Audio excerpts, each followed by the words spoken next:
Дорога спільнота, я вас вітаю. Мене звати Валентин, я займаюся тим, що точу шахові фігури на токарному станку. Хотів би з вами цим поділитися. Перша фігура, яку ми почнемо точити, це пішак. Ось такі пішаки в мене виходять. Це мій власний дизайн, він оснований на основних рисах стиля Стоунтон. І я не став вигадувати велосипед, також придумав в цьому стилі свій дизайн. Кожну фігуру я розробив в тих пропорціях ваги, в тих пропорціях розмірів, які потребує шахова федерація, в тих основних рисах, щоб вони відповідали повністю ФІДЕ. Щоб їх можна було випадково принести на турнір, ФІДЕ глянули і сказали: окей, у нас зараз немає шахів, ці підходять. Звісно, такого ніколи не буде, але все ж таки така моя була відправна крапка, і я вважаю, що я прийшов до дуже хорошого результату. Чого і вам бажаю. На цьому моменті ми починаємо витачувати шахову фігуру пішак. Отже, закатуємо рукава, починаємо. Отже, починаємо робити фігуру пішака. Як я вже й казав, пішак – це досить таки складна фігура. Я вважаю, вона відразу йде після коня. І важкість зробити пішака полягає в тому, щоб зробити його максимально, наскільки це можливо, однаковим до всіх інших пішаків. Це от саме такий важкий нюанс, який важко витримати. Постійно треба контролювати розміри, тому що навіть 0,5 мм, або це діаметр, або висота якогось елементу фігури, вона відразу видно на око на шаховій дошці. А коли фігур багато, мені здається, що це ще більше кидається в очі, коли вони всі різні.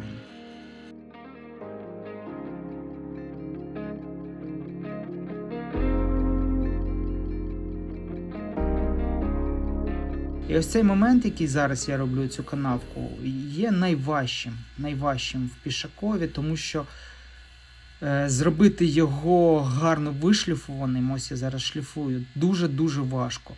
Це залежить саме від породи дерева. Зараз цей нюанс дуже важливий, тому що коли вибираєш породу дерева, чим твердіша деревина, тим легше обробляти її.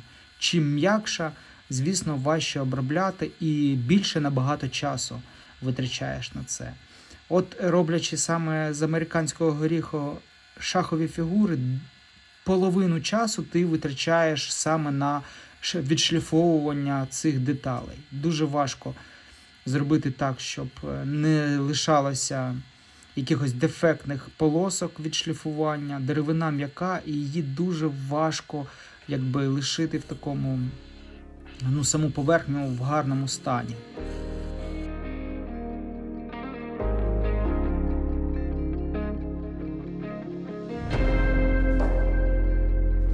Ось, до речі, цей момент я вам хочу показати, як я роблю на деревині самшит. На самшиті це робиться набагато легше, набагато краще контролюється зняття лишнього матеріалу.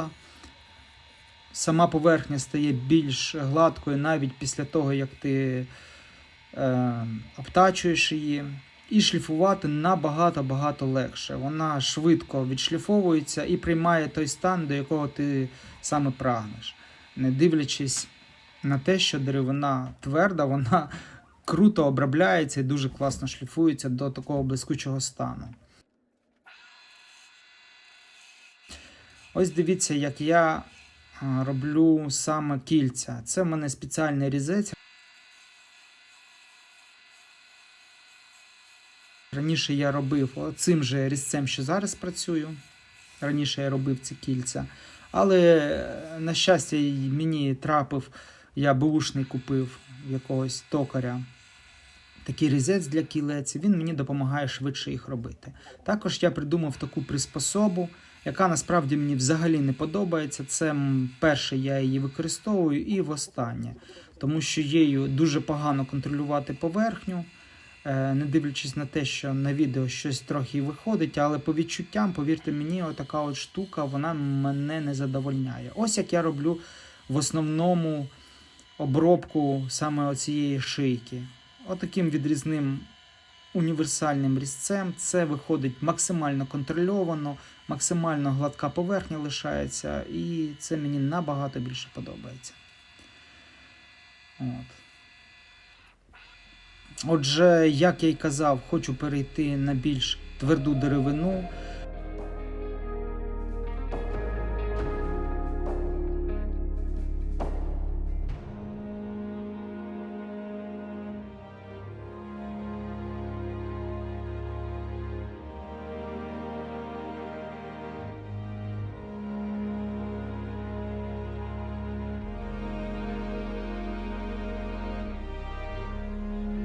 Постійно треба підшліфовувати, тому що важко, бачите, працювати. Я з самшитом так довго і багато не підшліфовував, тому що навіть різцем ти знімаєш рівно стільки, практично скільки ти хочеш зняти. А з м'яким деревом ти знімаєш, важко зняти стільки, скільки тобі потрібно. Постійно якась лишається полоска. Це такий нюанс м'якого дерева. Постійно треба контролювати, дошліфовувати. Це забирає дуже багато часу. Чому я й не дуже люблю працювати. Але не дивлячись на те, що з горіхом важко працювати, його вигляд просто преміальний. Він нереально гарний. Просто огонь дерево. Можливо, мені навіть подобається, як мінімум не гірше, ніж той самий палісандр, дуже дороге дерево. Ебенове чорне дерево також дуже дороге. Також акація дороге дерево. До речі, акація, як я вже можливо і казав, акація, та, яку ми звикли називати акацією, то є насправді робінія дерево. І воно привезене з Америки. До речі, апачі, там інші індійські племена робили з робінії, з акації, в скобках, до якої ми звикли, яка в нас росте в наших широтах, робили луки. Це досить таки щільна деревина, вона пружня, форма стабільна і до того ж гарно витримує вологу. Але саме акація, оця назва, вона схожа листочками саме на робінію. Вона росте в Африці, і деякі породи акації ростуть навіть в Індії. Це дуже щільна деревина, вона відноситься до порід желізного дерева, тому що желізне дерево, воно не одне, є пустинне желізне дерево, є лігнум віте, з латині, по-латинськи називають так його. Є акація, вона відноситься до тих же порід дерева і може навіть тонути в воді, настільки вона важка. Але дуже класно тримає дрібні деталі, дуже класно з нею, напевно, працювати. Я не працював, але просто я читав про цю деревину. Я б хотів би її спробувати. Вона схожа по кольору на американський горіх, так само, як і палісандр, також він схожий до американського горіху по кольору. Це відноситься, всі дерева відносяться до червоних порід дерева, навіть цей американський горіх.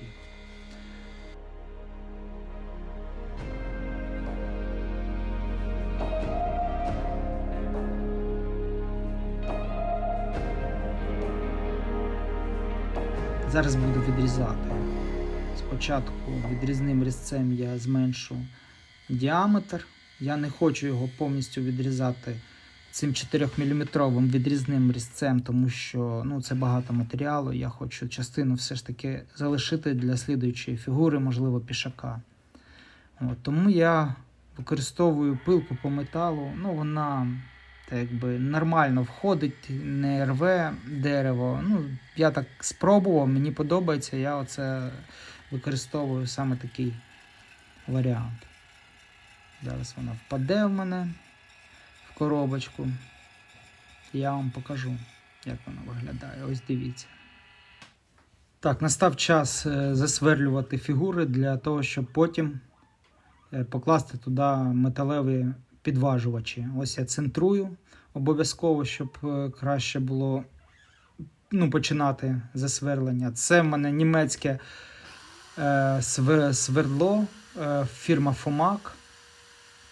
Дуже класно сверлить. Я таким от чином сверлю, тримаючи в руках, тому що я не не придумав ніякої приспособи, щоб воно мало якусь перпендикулярно гарно фіксувало, не пошкодивши поверхню фігури. Тому я тримаю в руках. Мені досить таки зручно це робити. Сверло входить як по маслу, дуже класно, легко, просто огонь. Треба обов'язково перевірити глибину. Я перевіряю глибину для того, щоб розуміти, чи достатньо я просверлив.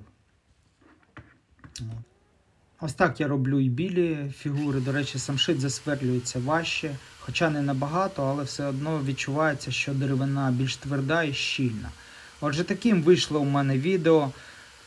Підписуйтесь на канал, будуть ще інші фігури, ставте лайки, підтримуйте його. Тоді я зроблю для вас ще відоси, як я саме закладаю і як я вирішив питання з підважувачами, як я їх взагалі реалізував. Це буде для вас, я думаю, корисним, тому що це досить таки проста технологія, вона реально, на мій погляд, сама класна. Саме класна, як закласти саме підважувач. Тому до слідуючих відосів. Всім пока.